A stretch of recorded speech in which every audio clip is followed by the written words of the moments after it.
देखिए परमिंदर सर दिख रहे हैं लॉ वाले में। हाँ अभी हम ऑन किए अपना, तो हाँ देखिए जल्दी।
चलो बच्चों, गुड मॉर्निंग।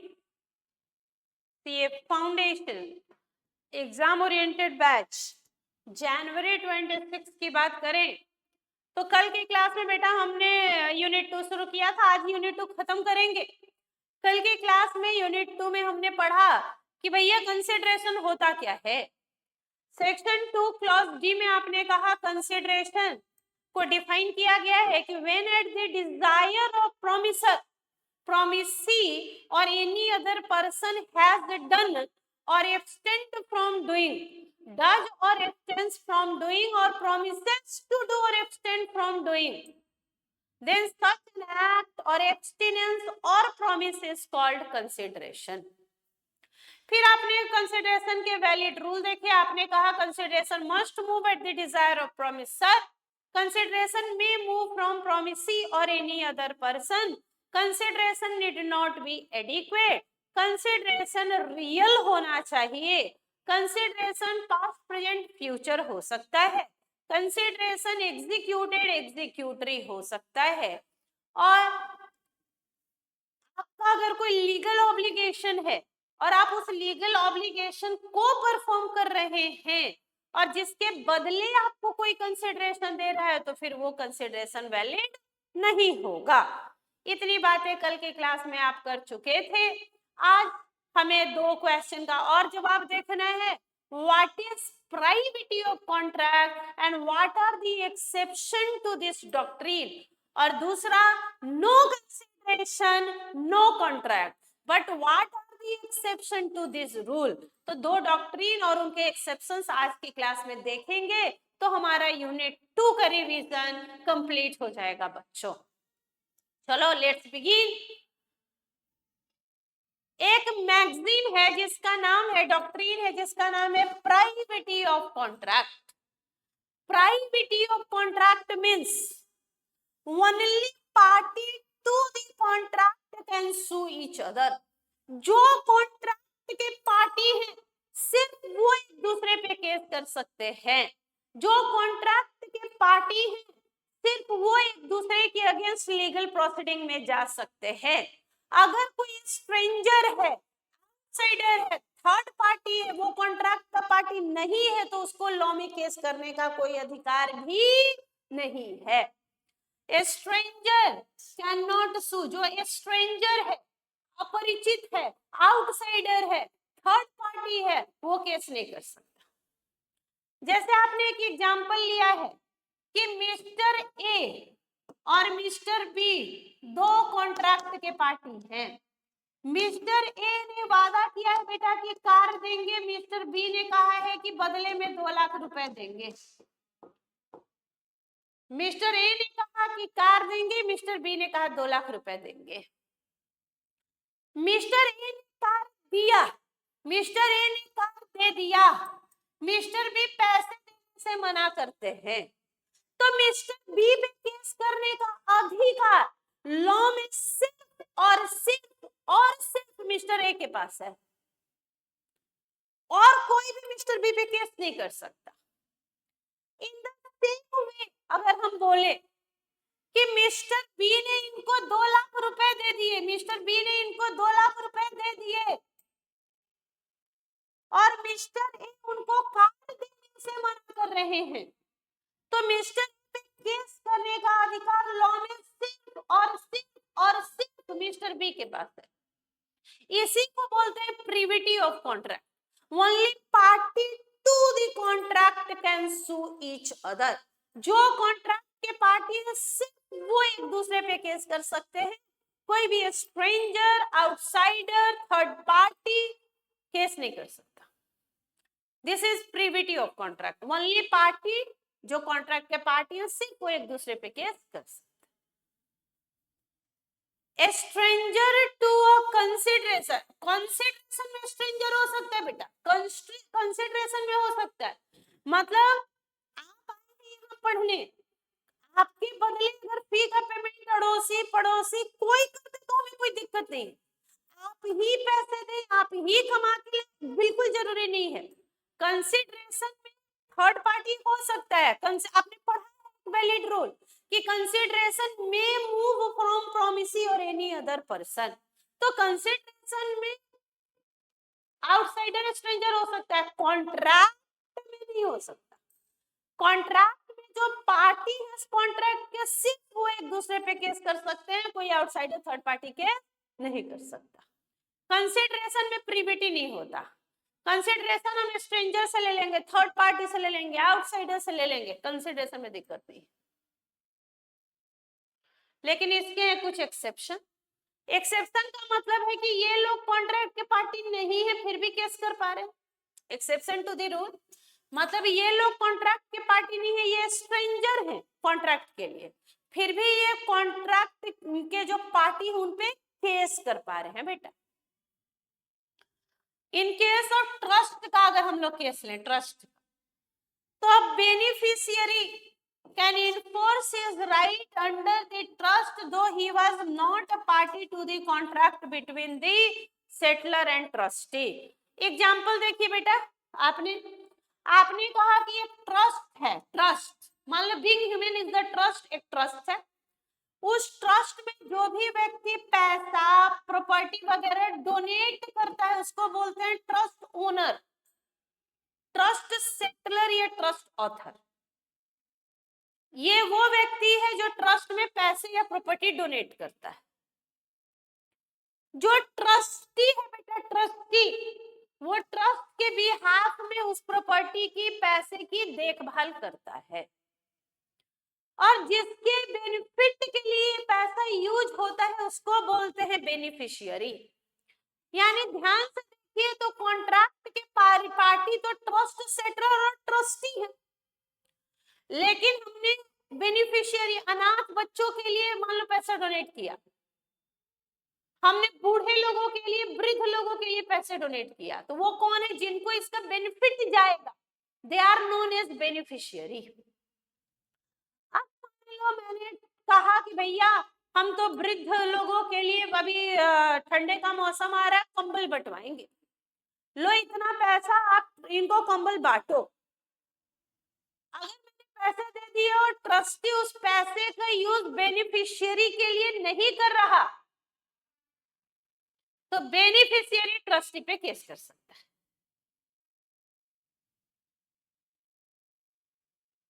उसी तरीके से मान लो ट्रस्ट डोनर ने, ट्रस्ट ऑथर ने, ट्रस्ट सेटलर ने बोल के पैसे नहीं दिया, तो जो बेनिफिशियरी है वो ट्रस्ट सेटलर पे केस कर सकता है।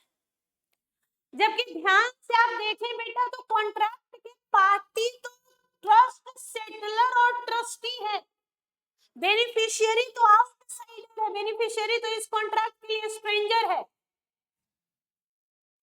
लेकिन बेनिफिशियरी के कर सकता है, लेकिन बेनिफिशियरी के कर सकता। तो हो गया ना एक्सेप्शन, तो हो गया ना एक्सेप्शन कि ट्रस्ट के केस में बेनिफिशियरी जो है वो केस कर सकता है, जबकि बेनिफिशियरी स्ट्रेंजर है लेकिन वो पार्टी को केस कर पा रहा है। ट्रस्टी पैसे का यूज इनके बेनिफिट के लिए ना करे तो ट्रस्टी पे, और ट्रस्ट डोनर पैसा बोल के डोनेशन देंगे और ना दे तो ट्रस्ट डोनर पे। तो इन केस ऑफ ट्रस्ट बेनिफिशियरी जो है वो केस कर सकता है। आपने यही बोला ना,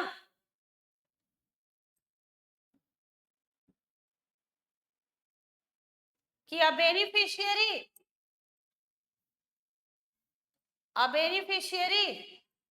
can enforce his right under the trust though he was not a party। Beneficiary case कर पा रहा है, कैसे बेनिफिशियरी आउटसाइडर है समझे ना। तो आगे बढ़िए,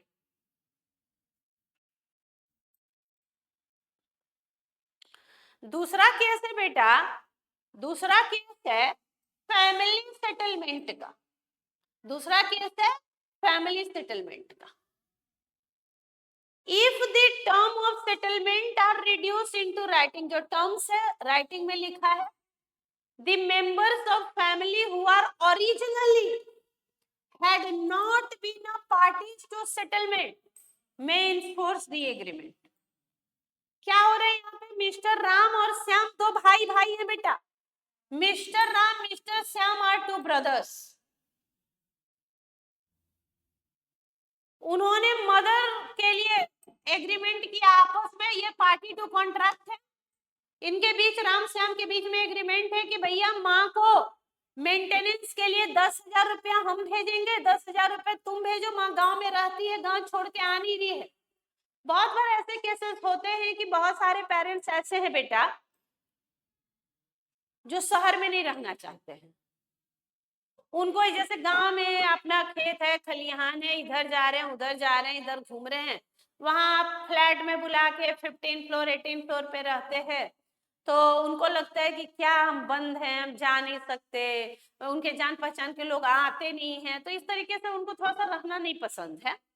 तो माँ बोले कि भैया मैं तो गांव में ही रहूंगी, अब तुम दोनों जो है मुझे 10,000 रुपए महीने भेजो मेंटेनेंस का, और जिसमें मेरा भाई अच्छे से गुजारा हो जाएगा। तो party to contract mister Ram mister Shyam, इन दोनों के बीच में ऐसा कॉन्ट्रैक्ट हुआ कि 10,000 रुपए महीने हम लोग भेजेंगे, माँ गांव में रहती है, अपना खर्चा चलाएगी। मिस्टर श्याम पैसे देने से मना कर दिए, नहीं भेज रहे हैं। तो क्या मदर जो कि स्ट्रेंजर है वो श्याम पे केस कर सकती है क्या? यस। जबकि ध्यान से देखिए मदर तो आउटसाइडर है, कॉन्ट्रैक्ट तो हुआ है राम श्याम के बीच में, कॉन्ट्रैक्ट की पार्टी तो राम और श्याम, प्रिविटी तो राम और श्याम के बीच में चल रही है, लेकिन मदर जो कि आउटसाइडर है, स्ट्रेंजर है, वो भी श्याम पे केस कर सकती है। तो हो गया एक्सेप्शन टू द रूल। आपने प्रिविटी और कॉन्ट्रैक्ट का मतलब है कि ओनली पार्टी टू कॉन्ट्रैक्ट सु ईच अदर, मतलब श्याम पे केस करने का अधिकार राम का, राम पे श्याम का, इसको बोलते हैं प्रिविटी। लेकिन यहाँ तो मदर जो कि आउटसाइडर है इस कॉन्ट्रैक्ट के लिए स्ट्रेंजर, वो श्याम पे केस कर पा रही है, तो हो गया ना एक्सेप्शन टू द रूल। आगे बढ़िए, तीसरा केस है बेटा मैरिज कॉन्ट्रैक्ट या अरेंजमेंट का। मैरिज कॉन्ट्रैक्ट या अरेंजमेंट का यहाँ एक केस है जिसमें mister X son in law है, दामाद है किसके? मिस्टर पुरी के। मिस्टर पुरी के दामाद है मिस्टर एक्स, पर मिस्टर एक्स है बड़े अनोखे इंसान, हमेशा अपनी पत्नी से मारपीट गाली गलौज होता रहता है इनका। तो मिस्टर पुरी की जो बेटी है मिस्टर एक्स, वो बोल रही है कि मुझे नहीं रहना इस जलील इंसान के साथ, ये हमेशा मारपीट झगड़ा गाली गलौज करता है, मुझे नहीं रहना। तो मिस्टर पुरी जो है वो मिस्टर एक्स के पास गए और बोले भाई तुमको तो जेल में भेजेंगे, तुम पे केस करेंगे। उन्होंने कहा ससुर जी लास्ट बार माफ कर दीजिए। तो मिस्टर एक्स और मिस्टर पुरी के बीच में एग्रीमेंट हुआ कि मिस्टर एक्स फर्दर इस तरीके का जलील हरकत, झगड़ा मारपीट गाली गलौज नहीं करेंगे। लेकिन कुत्ते की दुम,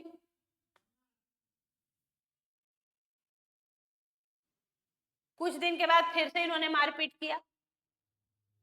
तो इस केस में मिसेस एक्स जो कि आउटसाइडर हैं, कॉन्ट्रैक्ट ससुर दामाद के बीच में हुआ कि नहीं झगड़ा करूंगा नहीं मारपीट करूंगा, लेकिन मिसेज एक्स जो कि आउटसाइडर है वो इस बार मिस्टर एक्स पे केस कर सकती है। कॉन्ट्रैक्ट तो मिस्टर एक्स और मिस्टर पुरी में हुआ, लेकिन मिसेज एक्स मिस्टर एक्स पे केस कर पा रही है, exception to the rule. A provision may be made for the benefit of a person he may, आपने किसके बेनिफिट के लिए, मिसेज एक्स के बेनिफिट के लिए हो रहा था, तो जिसके बेनिफिट के लिए ये होता है उसको केस करने का अधिकार होता है, चाहे वो कॉन्ट्रैक्ट का पार्टी हो, क्यों नहीं।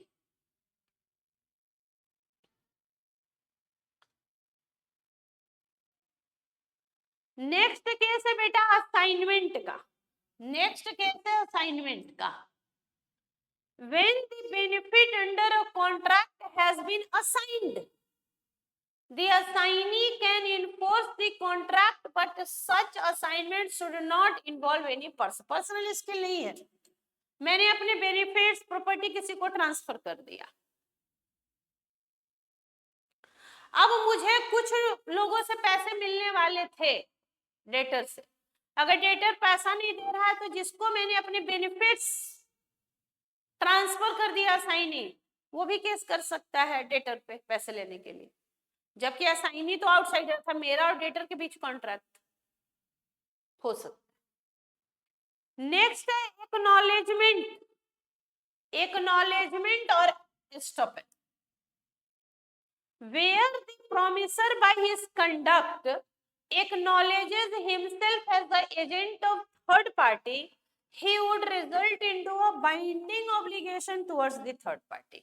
यहाँ क्या होता है ना बेटा कि एक है मिस्टर एम, इनका कॉन्ट्रैक्ट था मिस्टर एन के साथ, मिस्टर एम का मिस्टर एन के साथ कॉन्ट्रैक्ट था, मिस्टर एम ने मिस्टर एन ने इनको गुड्स बेचा था जिसके बदले इनको पेमेंट करना था 10,000 रुपए का।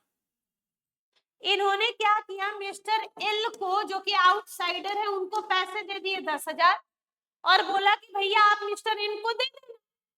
अब ये बात मिस्टर एल ने इनको एक नॉलेज की जानकारी दी, कम्युनिकेट कर दी कि भैया मिस्टर एम, मुझे मिस्टर एम ने 10,000 रुपए दिए और कहा है कि आपको दे देना। मिस्टर एन ने कहा कि भैया मैं तो अभी आउट ऑफ स्टेशन हूँ, जब मैं आऊं तो मुझे पैसे दे देना। मिस्टर एन जब आए अपनी जगह में और उन्होंने पैसे बोला कि भैया मिस्टर एल जो पैसे आपको मिस्टर एम ने दिए हैं वो आप मुझे दे दीजिए। अगर इस केस में मिस्टर एल डिनाई कर रहे हैं, पैसे देने से मना कर रहे हैं, तो मिस्टर एन उन पे केस कर सकते हैं पैसे की रिकवरी के लिए, जबकि mister L was not originally the party to the contract. Contract was in between Mr. M and Mr. N. Possible.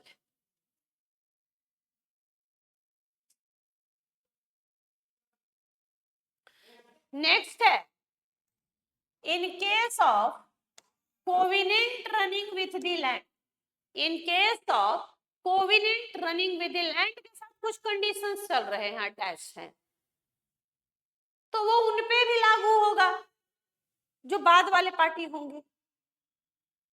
The person who, मैंने जमीन खरीदा, the person who purchase the land, इस नॉलेज के साथ कि जो ओनर है land का उसको कुछ ड्यूटीज हैं जो पूरी करनी होंगी, तो ये जो कंडीशन है कोविनेंट है, लैंड को अफेक्ट कर रहा है, वो सक्सेसर ऑफ द सेलर भी इन्फोर्स करा सकता है। मतलब क्या होता है बेटा कि मिस्टर ए ने जमीन बेची मिस्टर बी को, ये बोल के कि भैया जो ये जमीन आप ले रहे हैं मैं आपको 10 एकड़ जमीन बेच रहा हूँ, 9 एकड़ पे आप जो मन कीजिए, 1 एकड़ मेरे बेटे के लिए आपको रखना होगा, उस एकड़ पे आप कुछ मत कीजिए, आपको मैं 10 एकड़ जमीन बेच रहा हूँ, 9 एकड़ पे आप अपनी मर्जी से कुछ भी कीजिए, 1 एकड़ पे कुछ मत कीजिएगा, ये कंडीशन है। मान लो इन्होंने ये मर गए मिस्टर ए और मिस्टर बी पूरा 10 एकड़ पे कंस्ट्रक्शन शुरू करवा दिया, गोडाउन बनवाऊंगा, तो उस केस में इनके जो सक्सेसर है, मिस्टर ए के सक्सेसर, सेलर के सक्सेसर कौन है, मिस्टर सी, वो केस कर सकते हैं मिस्टर बी पे, जबकि मिस्टर बी और ए के बीच में कॉन्ट्रैक्ट हुआ था, mister she was the outsider.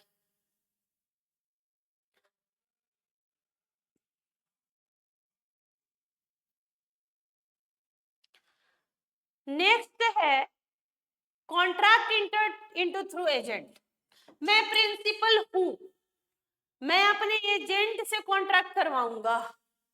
कल के दिन में कोई भी समस्या हुई, मान लो जिसके साथ कॉन्ट्रैक्ट हुआ, मेरा माल बेचा एजेंट ने, थर्ड पार्टी पैसे नहीं दे रहा है, तो मैं भी थर्ड पार्टी पे केस कर सकता हूं, जबकि कॉन्ट्रैक्ट के पार्टी तो एजेंट और वो आउटसाइडर था, जबकि प्रिंसिपल भी केस कर पा रहा है, तो हो गया ना। ये एक्सेप्शन आपको ये बताते हैं कि ये लोग कॉन्ट्रैक्ट के पार्टी नहीं है, फिर भी केस कर पा रहे हैं contract to party. Contract entered through agent. The principal can enforce the contract entered into by his agent where the agent has acted within the scope or authority and in the name of principal. Principal काम कर रहा है, inter हो रहा है contract में third party के साथ, प्रिंसिपल के नाम पे, अथॉरिटी जितनी दी है प्रिंसिपल ने उसके अंदर थर्ड पार्टी के साथ कॉन्ट्रैक्ट कर रहे हैं। अगर कल कोई थर्ड पार्टी पैसे देने से मना कर दे तो उस पर प्रिंसिपल भी केस कर सकता है, इवन दो कॉन्ट्रैक्ट के पार्टी तो एजेंट थर्ड पार्टी, ये तो आउटसाइडर था, प्रिंसिपल तो आउटसाइडर था ना बेटा, फिर भी केस कर सकता। नेक्स्ट, एक जनरल रूल है लॉ में, no consideration no contract, no consideration no contract, an agreement made without consideration is void, बेकार है।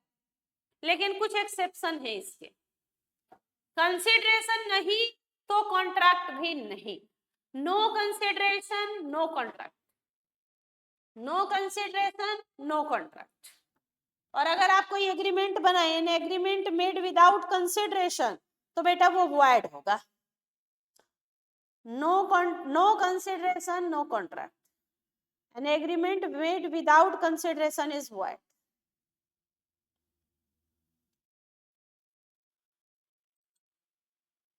लेकिन हम पढ़ेंगे इसके एक्सेप्शन, मतलब अभी हम जो एक्सेप्शंस पढ़ेंगे इन केसेस में आप कॉन्ट्रैक्ट बनाओ और वो कॉन्ट्रैक्ट बिना कंसिडरेशन के हैं, फिर भी वैलिड हैं, फिर भी वैलिड हैं।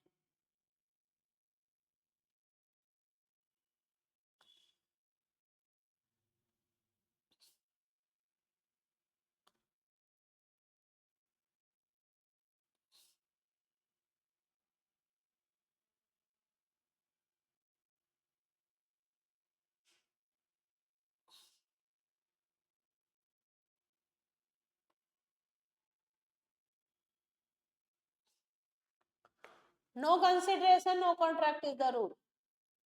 आप कोई एग्रीमेंट बनाए, एग्रीमेंट अगर वो बिना कंसिडरेशन के है तो वॉइड होगा।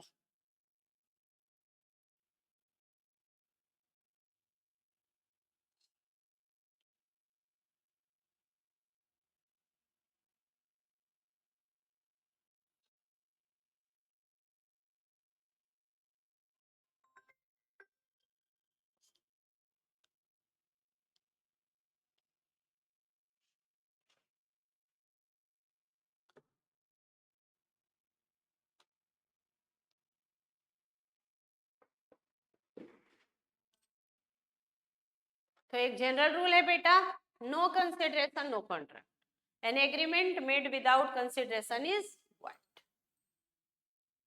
But there are certain exception, लेकिन कुछ एक्सेप्शन है इस रूल के, but there are certain exception to the rule, इस रूल के कुछ एक्सेप्शन हैं।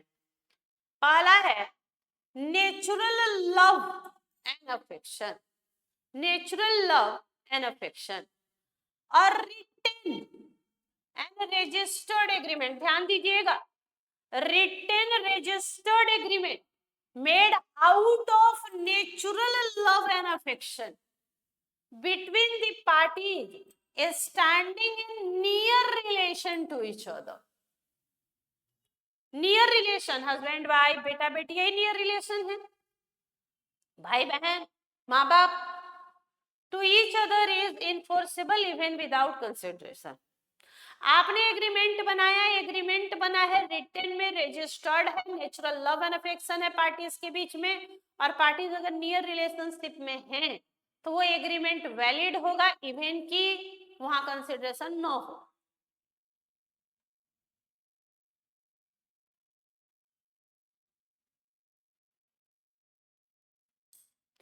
रिटन, ध्यान दीजिएगा, रिटन में हो, रजिस्टर्ड हो, नेचुरल लव एंड अफेक्शन हो और पार्टी नियर रिलेशनशिप में हो। इस पे बेस्ड एक क्वेश्चन पूछता है रमेश वाला कि रमेश और उसकी वाइफ है, रमेश की वाइफ लाली है, उनका 30वां जन्मदिन आ रहा है, तो उन्होंने अपने हस्बैंड से कहा कि 50,000 रुपए मुझे दे दो।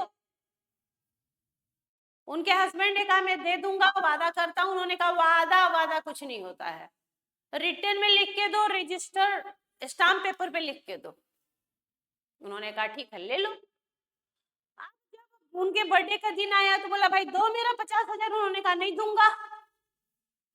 तो क्या मिसेज लाली केस कर सकती है? बोले भैया सुनो, अगर एग्रीमेंट रिटन में है, रजिस्टर्ड है, पार्टीज के बीच में नेचुरल लव एंड अफेक्शन है और पार्टी नियर रिलेशन में है, तो ये वैलिड है इवन विदाउट कंसिडरेशन। चार चीजें होनी चाहिए, written, registered, near relation, natural love and affection.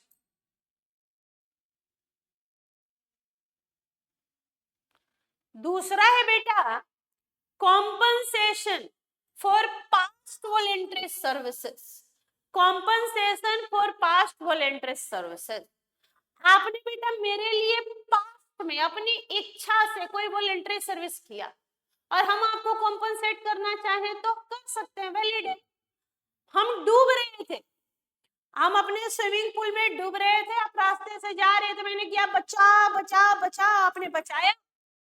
मैंने आपको कहा कि भैया 1,00,000 रुपया आपको पे करेंगे। आज दुनिया में कौन है जो मदद के लिए आता है? आप अपना बेचारा काम ना देखे, इतना ठंडे का मौसम, कूद गए, आपने मुझे भाई मरने से बचा लिया, 1,00,000 रुपए हम आपको देंगे। आपने अपनी इच्छा से बचाया। आपकी इच्छा ये भी हो सकती थी नहीं बचाना, जब मरो साले डूबो मरो, लेकिन आपने इच्छा से बचाया। आपने पास्ट हो गया है, आज हम आपको देने का वादा कर रहे, ये बात बीत गई। पास्ट में आपने वॉलंटियर सर्विस किया जिसके लिए हम आपको कुछ कॉम्पनसेशन देना चाहते हैं, हम आपको लिख के दे दें, बिल्कुल वैलिड है। आप कोई कंसिडरेशन मुझे ना दे फिर भी आप मुझसे ये इन्फोर्स करा सकते हैं। आप प्रॉमिस, आप प्रॉमिस, मैंने प्रॉमिस किया, प्रॉमिस टू पे, मैंने प्रॉमिस किया कि पे करेंगे। For the past voluntary service, past में आपने वॉलंटरी सर्विस किया जिसके लिए हम आपको पे करेंगे। B binding, the following essential factor must exist, ये चीजें बस होनी चाहिए, फॉलोइंग कंडीशन एग्जिस्ट करने चाहिए। आपने जो भी पास्ट में वॉलंटरी सर्विस मेरे लिए किया और हम आपको जो प्रॉमिस कर रहे हैं कॉम्पनसेशन का, वो बिल्कुल वैलिड है। This services must have been rendered voluntarily, आपने वॉलंटरली सर्विस किया दिया। Service must have been rendered for the promisor, मेरे लिए आपने अपनी इच्छा से कुछ काम किया। Promisor must be in existence, promisor existence में था at the time when the services were render, जिस समय सर्विस रेंडर कर रहे थे उस समय प्रोमिसर एग्जिस्टेंस में था। प्रोमिसर का इंटेंशन है, मस्ट हैव इंटेंडेड, इंटेंशन है कि वो कॉम्पनसेट करना चाहता है प्रोमिसी को, वैलिड। तीसरा है promise to pay time bar date, मैंने प्रॉमिस किया है कि टाइम बार, मैंने आपसे कर्जा लिया था ऐसे 5 साल पहले, रिकवरी का पीरियड था आपके पास 3 साल में, नहीं तो टाइम बार हो चुका, अब आप मुझसे पैसे वापस नहीं ले सकते। लेकिन मैंने वादा किया राइटिंग में लिख के, मैंने या मैंने जिसको ऑथराइज किया एजेंट, उसको राइटिंग में आपको लिख के दिया कि भाई हमने आपसे लिए थे 5 लाख, लेकिन हम आपको 5 लाख तो नहीं लौटा पाएंगे, लेकिन फुल एंड फाइनल सेटलमेंट में 3 लाख का पेमेंट कर देंगे।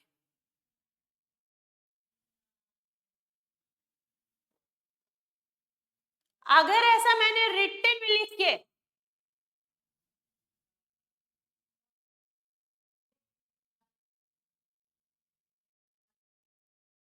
प्रॉमिस किया तो वैलिड है।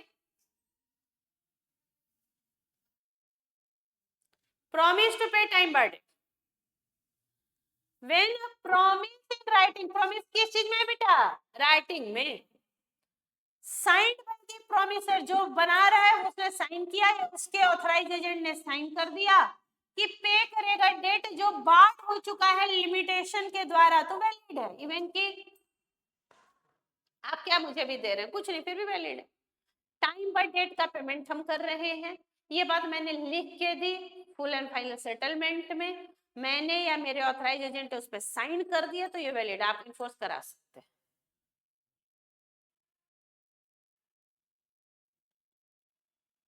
नेक्स्ट एजेंसी का केस, सेक्शन 185 बोलता है इंडियन कॉन्ट्रैक्ट एक्ट का कि no consideration is needed to create an agency. Agency create करने के लिए कंसिडरेशन नहीं चाहिए, बात सही है। आप मुझे अपना एजेंट, हम आपको अपना एजेंट बना रहे हैं, तो क्या आप मुझे कुछ कंसिडरेशन देते हैं क्या एजेंट बनने के लिए? नहीं, फिर भी वैलिड एजेंसी का कॉन्ट्रैक्ट। नेक्स्ट है completed gift. In case of completed gift, मैंने आपको गिफ्ट किया, आप मुझे क्या दे रहे हैं? कुछ नहीं, फिर भी कॉन्ट्रैक्ट वैलिड है। In case of completed gift, rule no consideration, no contract does not apply. Charity, charity मैंने डोनेशन दिया, if a promisee undertake the liability on the promise of the person to contribute, valid। हम गांव आए,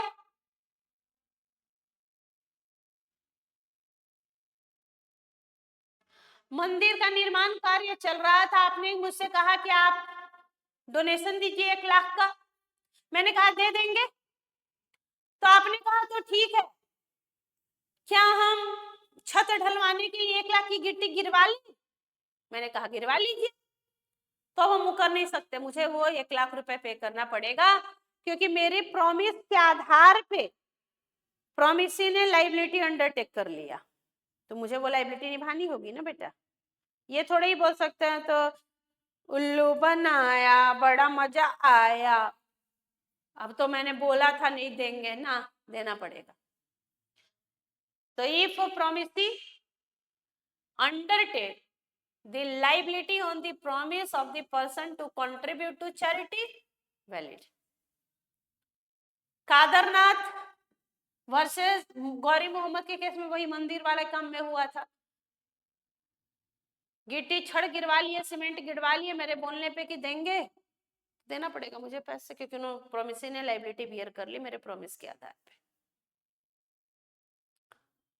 next है बेटा bailment. Bailment क्या होता है?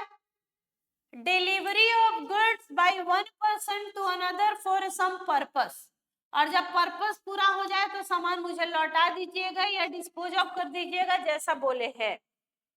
जो गुड्स डिलीवर करता है उसको बेलर, जिसको डिलीवर करते हैं बेली।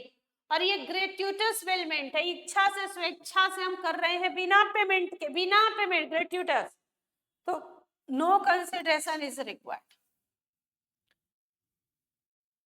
आप मेरे दोस्त हैं, आपको हरिद्वार जाना था, मैंने अपनी गाड़ी दी, गाड़ी में पेट्रोल भरवा के दिया, जाओ हरिद्वार घूम लो, जाओ सिमरन, जाओ अपनी जिंदगी जी लो, तो क्या मैंने आपसे कुछ पैसे लिए हैं क्या? नहीं, फिर भी वैलिड है ग्रेट्यूशन। अब आप हरिद्वार से आ जाएं, मेरे कार लौटा दीजिएगा, क्योंकि मैंने आपको एक पर्टिकुलर पर्पस के लिए दिया, हरिद्वार जाओ घूमो फिरो आओ। अब जब आप हरिद्वार से आ जाए मेरा सामान लौटा दीजिएगा, मैंने कोई चार्ज नहीं लिया, कोई पैसे नहीं लिया, कोई पैसा नहीं इन्वॉल्व था मेरे सामान के बदले, वैलिड है ग्रेट्यूटस बेलमेंट। केसेस हैं 2-3, यहाँ पे क्वेश्चन मैंने लिखवाए हैं, उसकी भी राइटिंग प्रैक्टिस कीजिएगा। यहाँ पे लिखवाया है मैंने क्वेश्चन, मिस्टर ऑर्फनेज चला रहे थे, उनका फ्रेंड मिस्टर एक फिलंट्रोपिस्ट है, वो उन्होंने अग्री किया कि 2 लाख डोनेट करेंगे चाइल्ड के ट्रीटमेंट के लिए जिनको भी कैंसर है। इमरजेंसी में मिस्टर ए ने 1.5 लाख रुपए दे दिए ट्रीटमेंट में, मिस्टर ए रिफ्यूज कर रहे हैं पे करने के लिए 1.5 लाख, तो क्या मिस्टर एस क्लेम कर सकते हैं? मिस्टर वाई ने मिस्टर जी को लोन दिया है, डिफॉल्ट कर देते हैं ड्यू डेट में और टाइम बार हो चुका है। अब मिस्टर वाई अग्री कर रहे हैं, जी अग्री कर रहे हैं कि फुल अमाउंट सेटल कर देंगे, तो क्या ये इन्फोर्सेबल है? टाइम बाउंडेड का पेमेंट इन्फोर्सेबल है, बिल्कुल। मिस्टर रमेश वाला क्वेश्चन जो मैंने आपको लाली वाला बताया वो भी क्वेश्चन यहाँ पे है। इन क्वेश्चन की एक बार प्रैक्टिस कीजिए, सब आए हुए क्वेश्चन हैं। अगर आपको इस तरीके का हैंड रिटन नोट्स चाहिए हर चैप्टर का तो आप मुझे हाई का मैसेज कीजिए व्हाट्सएप पे 72911010 पे कि आपको ये नोट्स चाहिए, तो हम आपको ये नोट्स प्रोवाइड करा देते हैं। खत्म हुआ यूनिट 2 कंसिडरेशन। कल की क्लास में शुरू करेंगे unit 3 other essentials of valid contract. तब तक के लिए स्वस्थ रहें, व्यस्त रहें, मस्त रहें, लगे रहें, पढ़ते रहें, बने रहें। आईसीआई बढ़ने का ही खेल है। और जनवरी अटेम्प्ट में सीए फाउंडेशन में लॉ का paper will be the deciding result, deciding factor होने जा रहा है। खूब मन से पढ़ें, हम हैं आपके साथ आपकी हर दिक्कत में। Thank you very much.